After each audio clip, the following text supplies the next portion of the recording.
Hello and welcome back to Garry's Garage, and in this episode we're continuing to fit the massive great big charge cooler.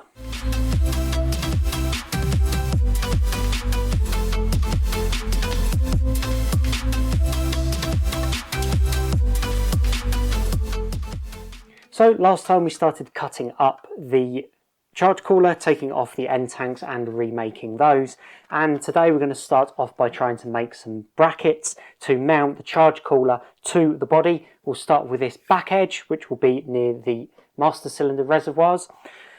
So let's get straight into trying to figure out how and where I'm going to attach this to the car.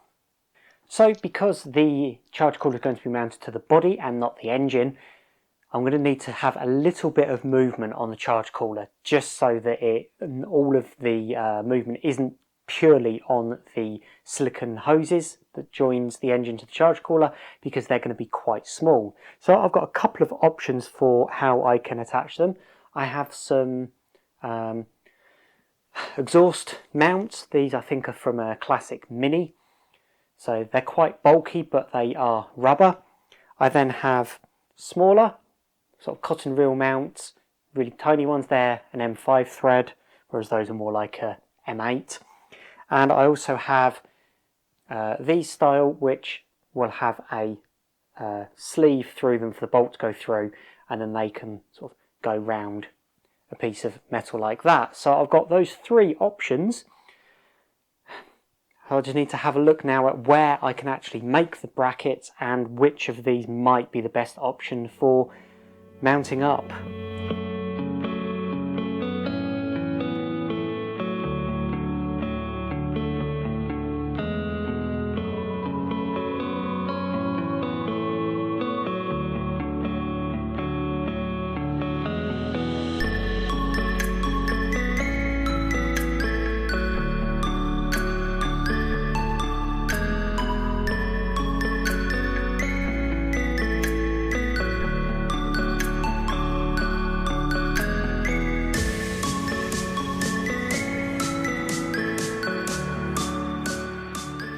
So that's the back mounts now sorted, and they're, as you can see, now sitting just on those cotton reel mounts.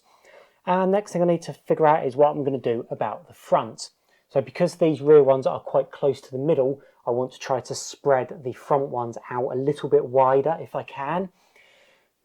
That will also help, one, for stability, and two, for actually mounting it up, because it's quite a wide charge cooler and I don't really want to be messing around all the way under here, especially once I've got all the fuel pipes and stuff back in, because obviously I need to still route the fuel pipes under there as well.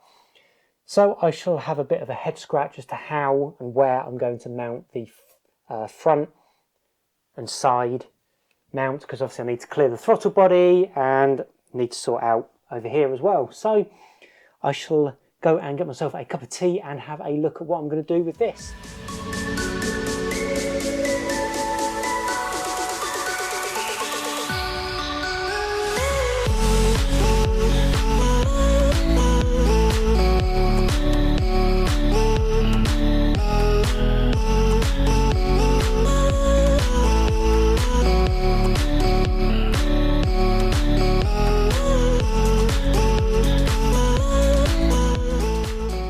So that's all four mounts now tacked loosely onto this, and should allow me to manoeuvre it into position and just finalise the positions before I weld it all up a bit more solid. But I've gone for the two small cotton reel mounts at the back and a couple of bolt through ones at the front, something a little bit more substantial to take the bulk of the weight from the front. So now they're roughly in the right place, I can look at offering it up and see whether these bits that I've tacked on are anywhere near the holes that I've already got in the bulkhead. Okay, so you've got the inlet. I've got the inlet. So we're going to have to go down into there and onto those. Voila. Voila. Time to bolt up. If it lines up, then yeah. And I've got a there's a bolt and possibly a washer on the side there. Post. Yeah.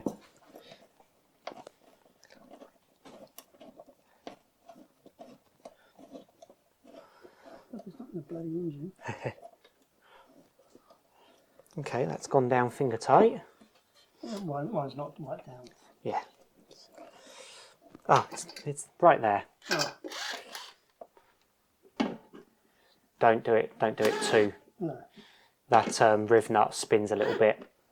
It's alright. Sort of. It's not. It's an opening. It's not right. Okay, that looks reasonable. That seems okay. Let's move these out of the way and see if the bonnet closes. It won't do with this camera on there.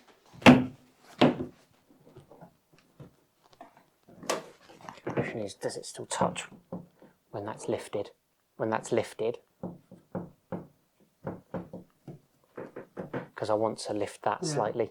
Feels like there's probably about 1/4 inch, 1/2 inch gap there. I'd say that looks good. You can always put some deadening material Yeah. on it. On there. Okay, so first fit up is not too bad. It's actually reasonably stable given that none of those brackets are particularly strongly welded in. But what it has highlighted is that it's possibly just a couple of mil too far forward, and also it's been kicked off to the driver's side by a few mil as well, and that means that this elbow from the outlet down onto the throttle body is a lot tighter than I want. I don't think that silicone elbow is going to go on there particularly well. So what I'm going to have to do, I think, is move the whole thing over by a fraction. My aim with it is to be able to get the oil filler cap off, and so long as I can still get that out, then I think we're good. And I've still got a little bit of space here that I can move it over. It needs to kind of be put in sort of flattish to start with, and then it can be lowered down to match the angle of the bank. But it does still kind of go, but I think it can still come over towards the passenger side by a fraction. So what I'm going to do is mark up where I want the brackets to be next, chop them off, and then re-weld them on and offer it up again. But before I do that, I think I'm going to go around and just finish welding on these end tanks. I've done the underneath part where I've put the brackets, but it'd be quite nice to just get this bit done. Stepdad's had to pop home, so I've not got his help to hold the brackets and hold this in the right position to reposition them yet, but tomorrow he'll be back. So while I'm waiting for him, I'm going to cut them off and finish welding up these end tanks. So that's what you'll see a short clip of right now.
So it finished up all of the welding of the inlet and outlet tanks, and the brackets are just tacked on for the moment.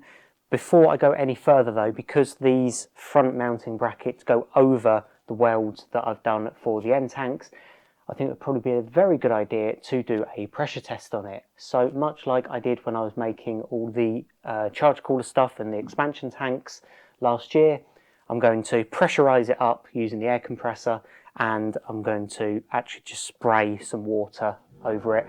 I'm not going to fully submerge it because it's going to be a pain to dry out should there be any welding that needs doing. I found that out last time. So just spray water on the outside. I've got a little spray bottle with some washing up liquid and warm water in, and hopefully there will be no bubbles coming from any of these joints. So let's do that and see whether my welding has improved from the last time I did this. Right, I think the first thing to do will be to block up that hole before we go any further. Don't you feel on it, see how it holds? I can't really fully seal it.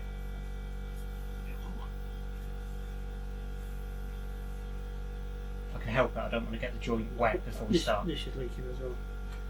Don't feel that coming out. Coming out just there. Okay. It's not holding bad. There's definitely a tiny leak there. I want it to be able to hold about. Hang on, that's bar on the. It's coming up to 2. Okay, that's nearly 2 bar. So Which is definitely coming out there. Which is 50 something, which is nearly 30 psi. 14.7 psi per bar. Okay, so we'll do that because it's definitely coming from there. Right, turn this off. So turn that off. So we'll weld up that little pinhole just there on that corner. Take this pipe and off try to again. Release the pressure.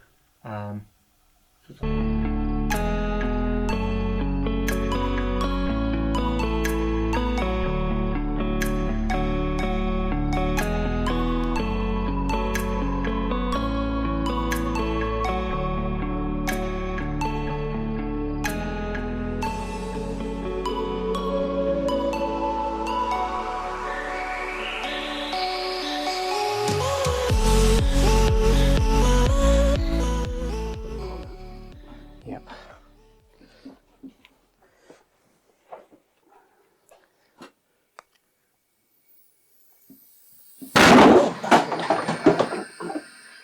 Okay, that'll be the bung coming off then. Yeah, it's because we're up too high then. Yeah, that obviously couldn't hold 2 bar.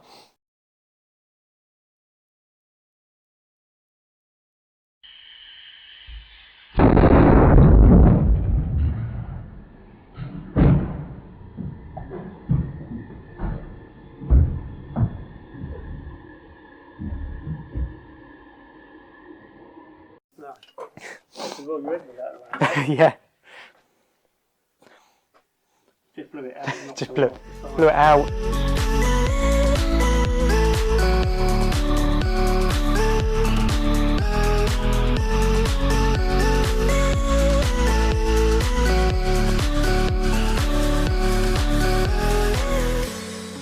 So that concludes the bulk of the welding on the actual main charge cooler itself. There's 2 nice big, relatively beefy brackets for the front, and the rear ones are also now secured in place. And yeah, you know, some of the welds aren't the neatest. I'm still finding it quite difficult to weld small bits of aluminium together. They heat soak, aluminium heat soaks so quickly, and the small bits just get really hot and just blow away. It's not brilliant, but it is all home built by me, and it's obviously saved me a huge amount of money from not having to pay somebody else to fabricate it. So what I can do now is go and offer it back up to the car, and the next thing I need to sort out is the inlet. So this is probably still too long. I indicated that I was going to do an S-bend, so I need to figure out exactly where I'm going to do that, how I'm going to do it, whether I'm going to attach it to this, or whether I'm going to just cut this and put a short bit of silicone on. I'm not entirely sure yet. I'll see what I'm like for space when I'm under there. And then I can start to look at the other part of it.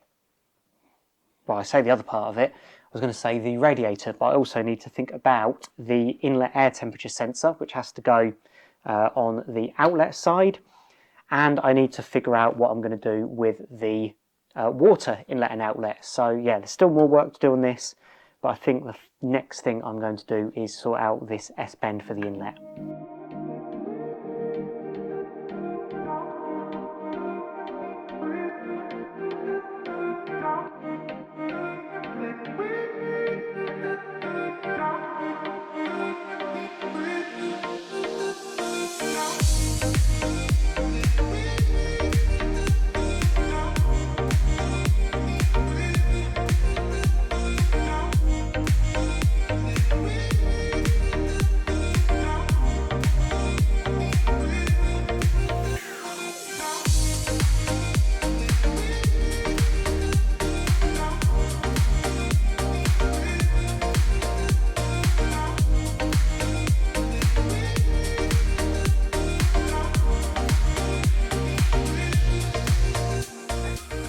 cut up the 90° into 245s and just pieced it together along with a longer piece of silicone to sort of offer it up to see what we've got.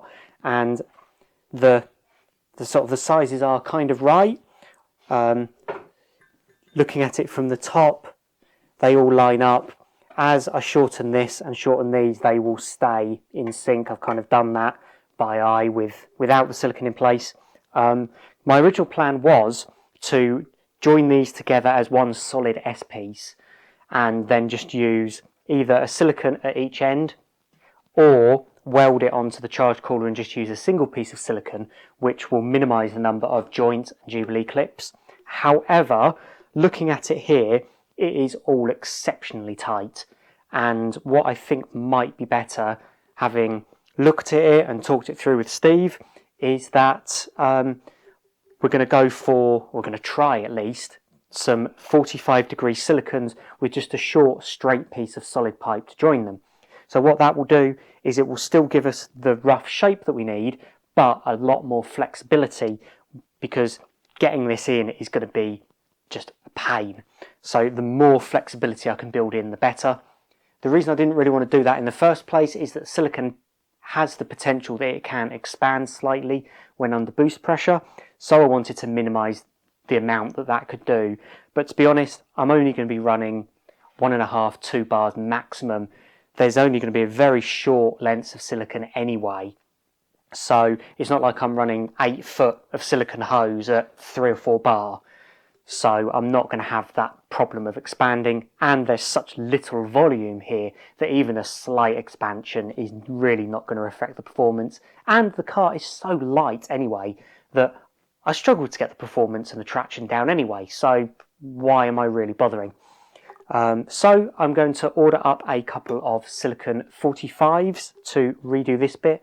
So what we're going to do is we're going to move on to the radiator, and as you'll have seen, the front is now off, and we've just been draining down the coolant in the charge cooler system in preparation to take the radiator off and see if the big one that I've got on the roof fits in the hole as I measured it up. So let's get on and see if that purchase and the 3-month wait for it was worth it, or whether it was a colossal waste of time and money.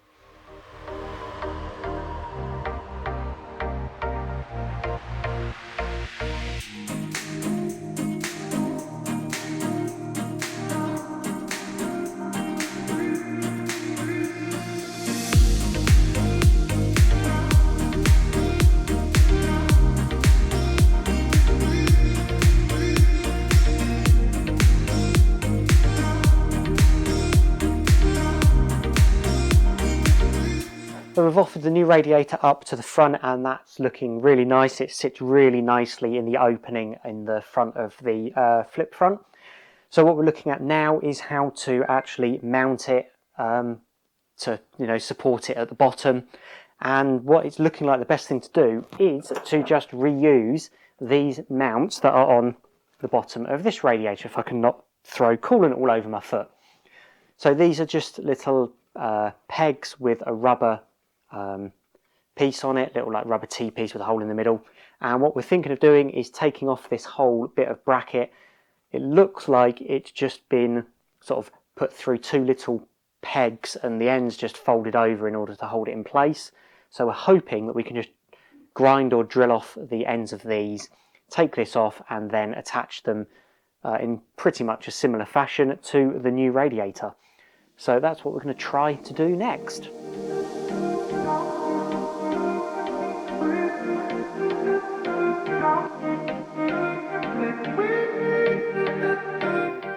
So on to plan B, big ass grinder.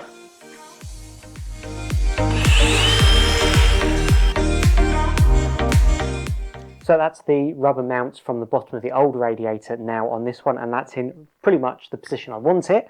And the next thing I've been trying to figure out is how I'm going to actually plumb the coolant in and out of it. So this is a dual pass radiator. So there's multiple different types. So you've got single pass, which is what my engine radiator is, where the water comes in at the top, has one pass through, and then out at the bottom.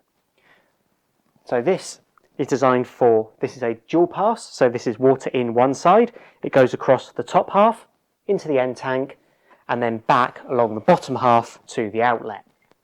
And I've been sitting here for a while with all of my various bits of hose and AN fittings and trying to think of how I'm going to get this bottom half of this end tank to connect to the reservoir and expansion tank just here. The top half is fairly easy. I think I'm going to use just a 90 coming into the top of this, but the bottom is proving more difficult because it's just all so tight. So I've got a couple of choices. One is that I could sort of come out with a fitting and come across this way and then turn it round with the 180 and then bring it back and up, but I think that might look a little bit messy under there. It's an option though. The other option is to convert this to a single pass radiator by basically taking out the baffle that is halfway up this end tank.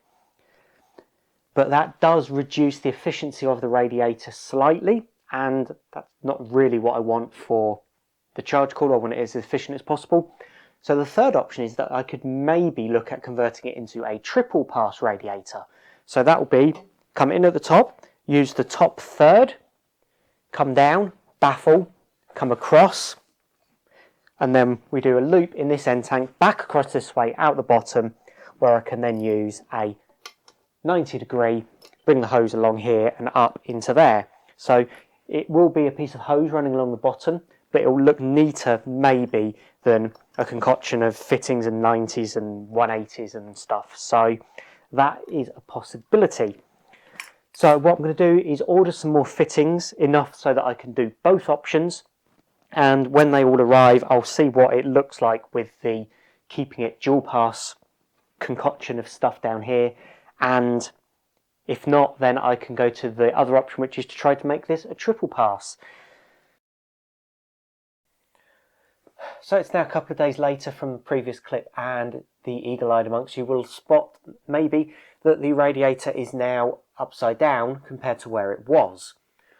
So the brackets that I attached to the bottom to go into the existing brackets on the radiator are now at the top, and this outlet has moved from down here, so I've just basically rotated the whole radiator over. And the reason for that is, once I started figuring out how to try to get this corner working, it just wasn't working very well at all, and I would have had to have run pipes over to this side anyway, because there's just not enough stuff there to get it done neatly.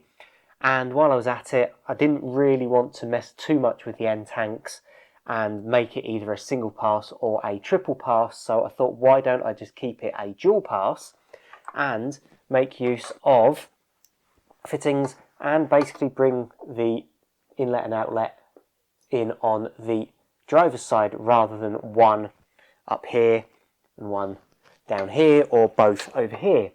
So that's what I've done, and I've got a couple more fittings on order for the rest of the stuff, but I do have the bits necessary for the top and the bottom. So on the top, I'm going to use a weld-on AN adapter plus a 90 degree and then a straight, and that will sit nicely and bring that up quite high so I can tuck the hose in up along here where there's already a bit of a restriction from this support bar.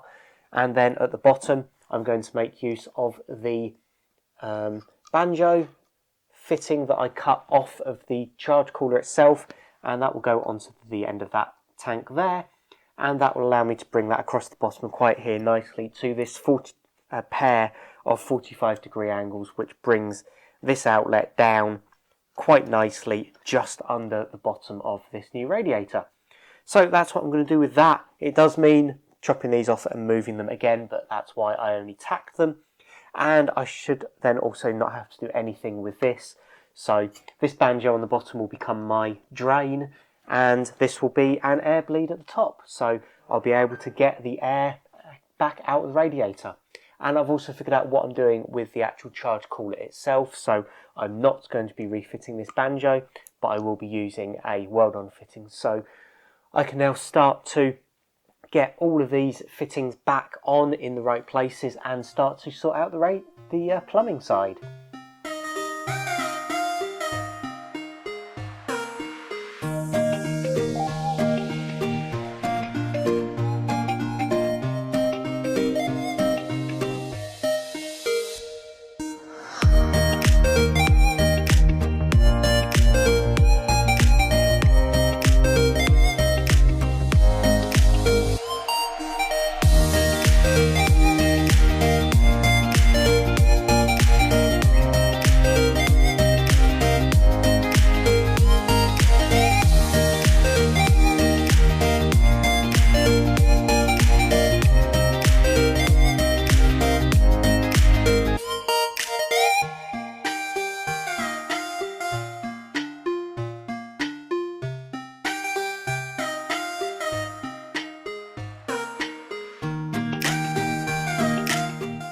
So that is finally all of the water plumbing side of the charge cooler radiator and the actual charge cooler itself all completed, and I've pressure tested them up to about 1.5 bars and they all seem pretty good, so I'm quite happy with that.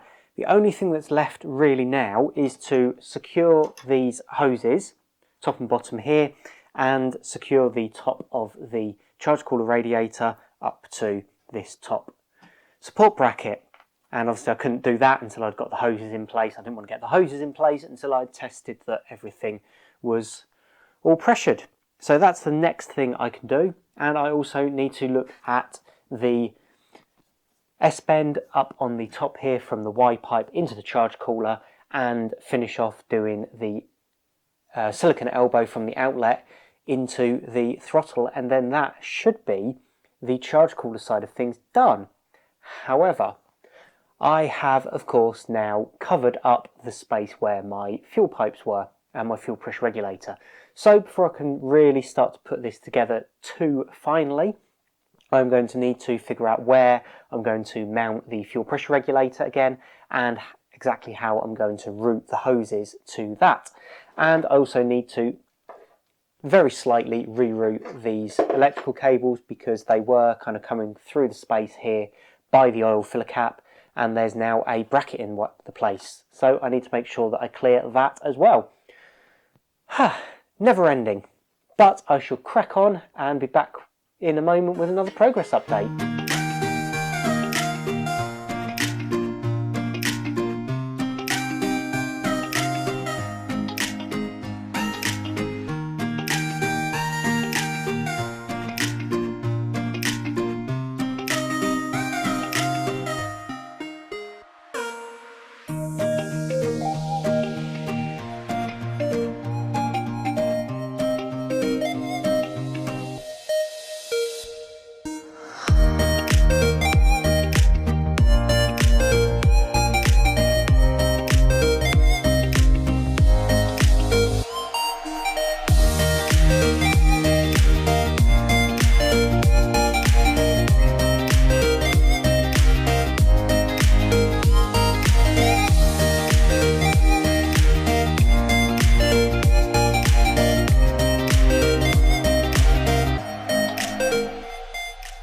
So I've now got the fuel pressure regulator in the right place, and the charge cooler is now hooked up temporarily, albeit, to the Y pipe coming off the turbos and to the throttle body, and they're looking pretty good. There's just a temporary piece of pipe inside here at the moment. I have done another piece, so you can buy these off the shelf, about 100mm long. This is 85mm. Because 100mm would be too long to fit between the angles on this pipe here. So, yet again, had to make something from scratch, and the homemade swaging tool is working really nicely. That's coming out with a really, really nice result. So hopefully those won't pop off there at all.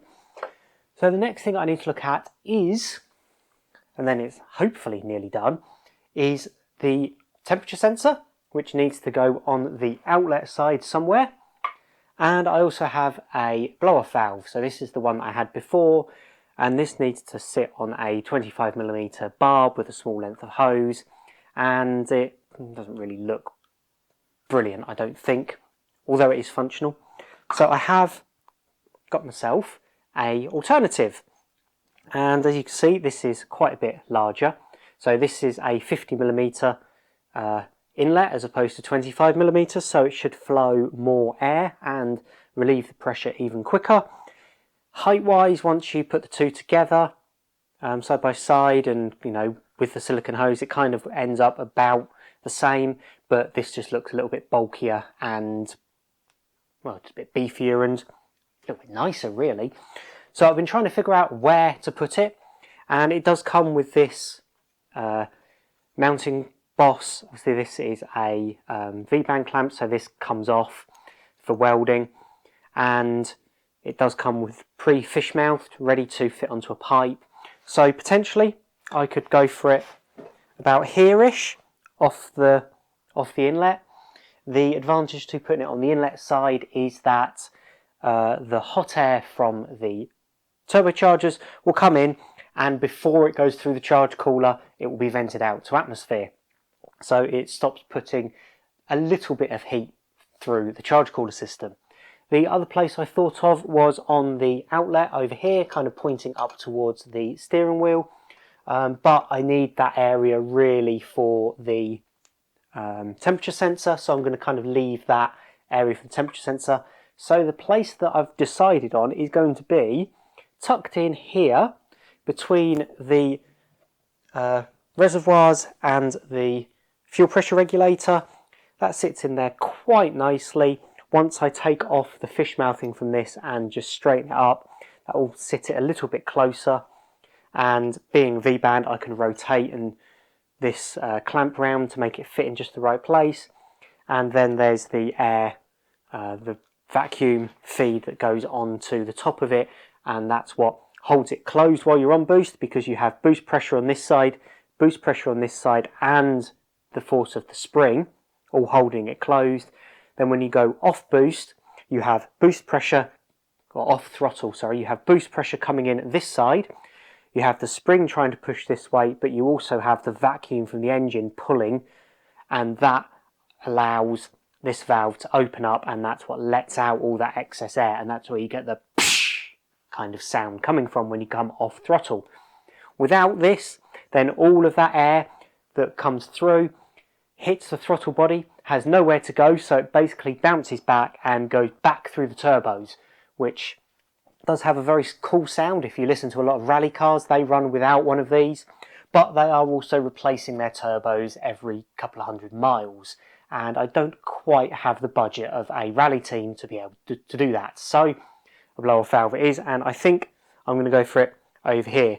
So I'm going to get on and mark this up, get it all drilled out, this boss welded on, and also sort out what I'm doing for the inlet temperature sensor. And I also need a couple of vacuum feeds coming off of this boost pipe work somewhere, so that will probably also go over here along with the temperature sensor. So I shall get on to that now.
So that's all the fab work done on the charge cooler. It's in its final location and all filled up with coolant.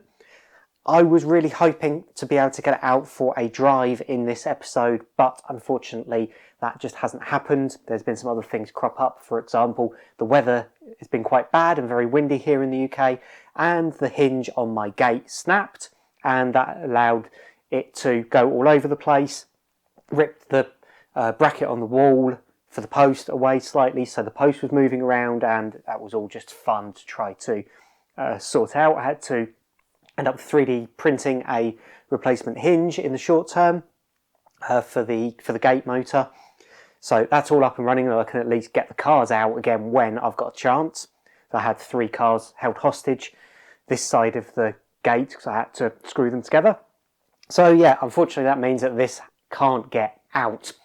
But it's all together. So hopefully in the next episode I will finish putting it all back together. Obviously there's still the flip front to put back on, and I'm going to try to sort out the positioning of the front on the bulkhead, and because it's still rubbing through the paint to the bare metal, which obviously isn't brilliant, so I'm going to try to sort that, and we'll give it a run up and see how well this charge cooler does really, and whether it makes any difference at all while it's on the road. I'm really hoping so, because it was a lot of work to do so, and if it doesn't make any difference, then I'm going to be very annoyed. But anyway, that's for next episode. Thank you very much for watching, and if you enjoy it, then don't forget to like, comment, share, and all of that stuff. And if you really love what I'm doing and you want to help me out, I do have a Patreon, and the details are down below. And for a small amount per month, you can really help me out. It's greatly appreciated, and a huge thank you to all my patrons. But that is all I have time for today, so thank you very much, and see you next time on Garry's Garage. Bye!